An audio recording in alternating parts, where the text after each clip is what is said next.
Welcome back. In this video, I'll show you how to switch accounts in Wuthering Waves. So all you have to do is simply access the settings. So if you're in a game, simply pause your game. And then from here, click on the settings icon in the bottom right corner.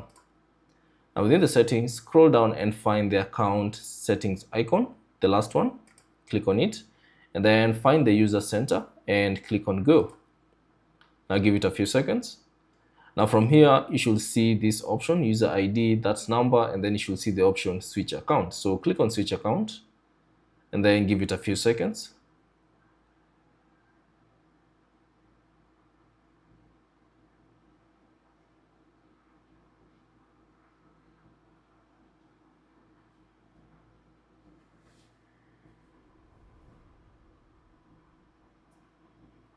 Now from here, you get to this page.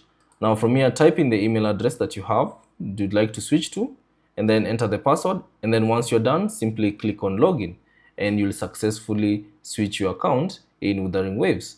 So that's basically it on how to go about this. Thanks for watching.